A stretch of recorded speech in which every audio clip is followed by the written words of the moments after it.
जय हिंद, नमस्कार। आप देख रहे हैं एबीएन न्यूज। अनीता विश्वकर्मा के साथ। हाईवे पर सफर करने वाले जान लें, फास्टैग यूज नहीं किया तो कितना देना होगा जुर्माना, हाईकोर्ट ने कर दिया साफ। अगर आप हाईवे पर सफर करते हैं तो ये खबर आपके लिए अहम है। केंद्र सरकार लंबे वक्त से हाईवे पर प्रीपेड फास्टैग के इस्तेमाल का प्रमोट कर रही है। गाड़ी पर फास्टैग नहीं होने पर दोगुनी रकम वसूली जाती है। इसे लेकर एक जनहित याचिका बॉम्बे हाई कोर्ट में भी आई। इस याचिका में कहा गया कि जो लोग ज्यादा पढ़े लिखे नहीं हैं, वो फास्टैग कैसे इस्तेमाल करेंगे। ऐसे में टोल पर कम से कम एक बूथ बिना फास्टैग वाला भी होना चाहिए। ऐसे लोगों के मौलिक अधिकार का हनन बताते हुए याचिका लगाई गई थी। इस पर अहम फैसला देते हुए हाई कोर्ट के चीफ जस्टिस ने साफ कर दिया कि लोगों को हर हाल में अपने वाहनों पर फास्टैग लगवाना ही होगा। नहीं होने पर दोगुनी रकम वसूले जाने की सरकार की पॉलिसी सही है। इसमें मौलिक अधिकार का हनन होने की बात नहीं है। मुख्य न्यायाधीश आलोक आराध्य और न्यायमूर्ति भारती डांगरे की बेंच ने गुरुवार को कहा कि फास्टैग की शुरुआत एक नीतिगत निर्णय है, जिसका उद्देश्य कुशल और सुगम सड़क यात्रा प्रदान करना है।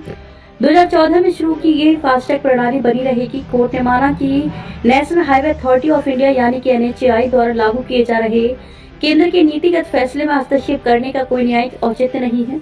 पुणे के अर्जुन खानपुर की जनहित याचिका को खारिज कर दिया गया। इस याचिका में फरवरी 2021 के NHAI के उन सर्कुलर को चुनौती दी गई थी, जिनमें कहा गया था कि फास्टैग के बिना वाहनों से दोगुना टोल शुल्क देना होगा।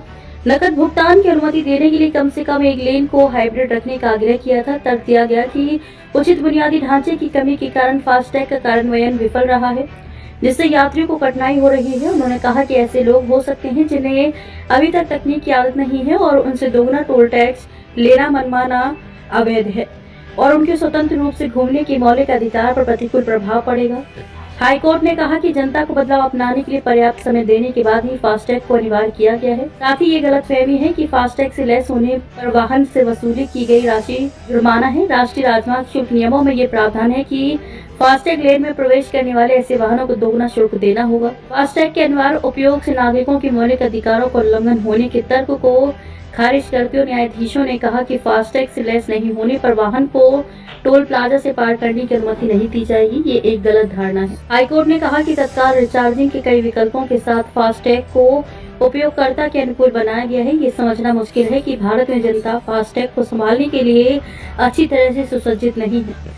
वर्तमान में इस देश में शायद ही कोई व्यक्ति हो, खासकर मुंबई और पुणे जैसे शहरों में, जो मोबाइल फोन का उपयोग नहीं करता हो। यह अपेक्षा नहीं है कि व्यक्ति को फास्टैग के उपयोग के लिए पूरी तरह से तकनीक प्रेमी होना चाहिए, क्योंकि यह एक सरल प्रक्रिया है जिसे ऑफलाइन भी किया जा सकता है।